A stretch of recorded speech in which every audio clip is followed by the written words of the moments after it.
Minnesota entered 3-0 at home in these playoffs. They haven't faced that man yet at home. Victor Wembanyama. Ant Edwards getting the start. He came off the bench in both games 1 and 2. Both men lived up to the billing.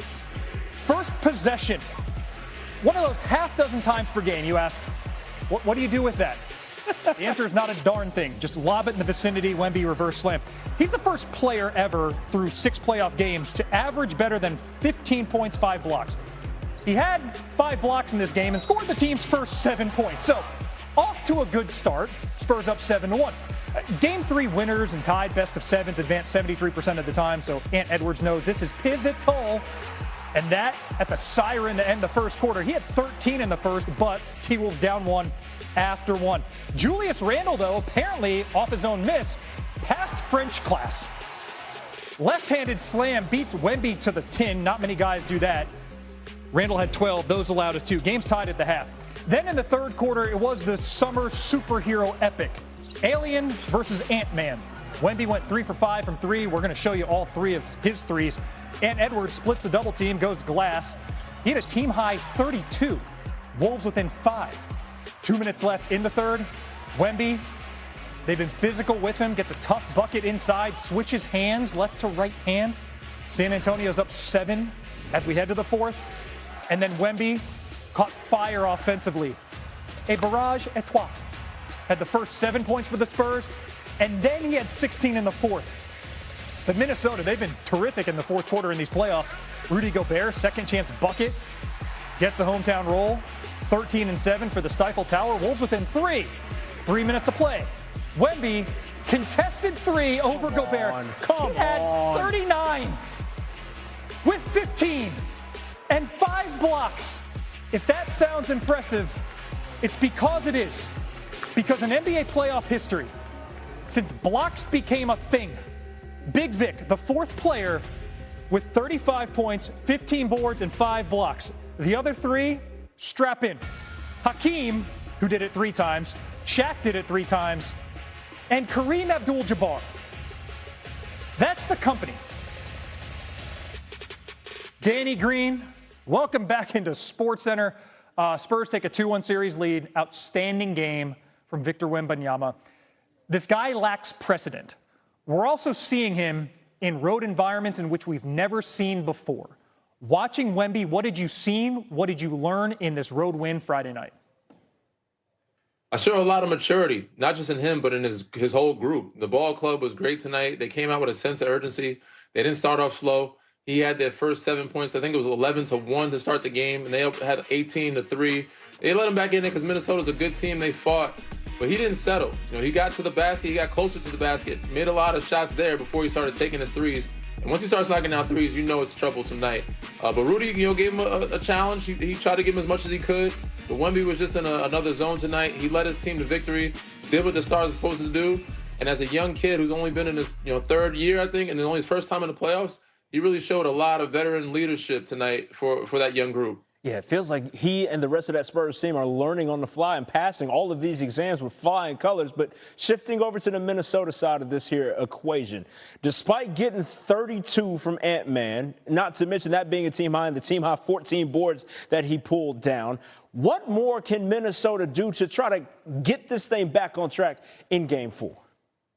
Well, it's got to be their defense, right? That's what gives them the chance night in, night out, even when guys are out. They have Io back. They have Anthony Edwards back, but Dante's not right there right now. But they got to continue to be physical. Like Naz Reid was great tonight offensively. Julius was solid, but you got to give him a little more for Julius. But they got to keep Wemby away from the basket. Anthony left it all on the floor. He gave you 40 minutes, no minute restriction anymore. So he scored greatly. Naz scored greatly. They had some good production from other guys. But defensively, that's where it's got to start for them. You allow Spurs to get 115, it's going to be hard to keep up and score that when you're down bodies or guys that are hurt or a minute restriction and that sort. Anthony Edwards did more than we expected him to do. Even Rudy, you got to give Rudy a lot of credit. He fought Wemby tough in the paint. He didn't allow him to just get many rebounds, kind of beat him up some, and he scored double-digit points. So you got to find points as many places as you can on the offensive end. But defense is where your staple is, and you got to be physical Wemby and not let him get close to the basket, get easy things going for himself to get a rhythm. It has been a physical series, and it looks like it's likely going to ramp up as it continues. Danny Green, we appreciate you here on SportsCenter. Thank you, guys. New on SportsCenter, the wily vet from the San Antonio Spurs, De'Aaron Fox. Minnesota coach Chris Finch, fiery moments in Game 3. Here he is at the podium. Chris, you guys grinded your way back into it. Yeah. What did you see in the fourth quarter that just couldn't allow you to get over the hump there? Some defensive game plan mistakes hurt us. We missed some open shots for sure, and then we just fouled a little bit too much. So just gave them enough of the breathing room that they needed. So. In terms of the game plan mistakes, what were you seeing in the matchups? How are they losing track of those things? It was just bad routes. Rudy decides to go under on the flare screen. That was a 3. Pull in on the pick and roll over help, gave up a 3 in the corner. Just a lot of little things like that. Just weren't on point when they needed to be. So. What did you think of what Ant gave you tonight? Oh, it was awesome. It was great. And then it was good. He needed that, we needed that, and he's been battling back to find a game like this, and it couldn't have come at a better time. Unfortunately, we couldn't get the result that went along with it. But you found your offense with the drive and kick game. Was that kind of the plan leaning into it going in? Well, that's what the plan has been kind of all series. But I think today we finally had an understanding of what that felt like. So, Chris, 0 for 12 to start the night. Was that just a matter of missing shots, or some of it was. We missed some open threes. I thought, we took a bunch of kind of challenged runners in the paint, and when we did have a clean layup, we didn't finish very well or at all. So, but the guys did a good job, kept guarding, kept making the game about defense, and we were able to claw our way back into it. Did Julius's foul trouble in third quarter kind of maybe mess up some of the rotations and smaller lineups you were getting to against Wemby in the first half, or kind of how did you manage that? Yeah, it certainly hurt. It certainly hurt us a bit. Kind of shortened up the rotation here once those guys found a rhythm of playing. So when you do that and then you get foul trouble, it kind of really puts you behind. So, just generally, Chris, with that non-Rudy lineup, do you feel like that's really a weapon for you in this series?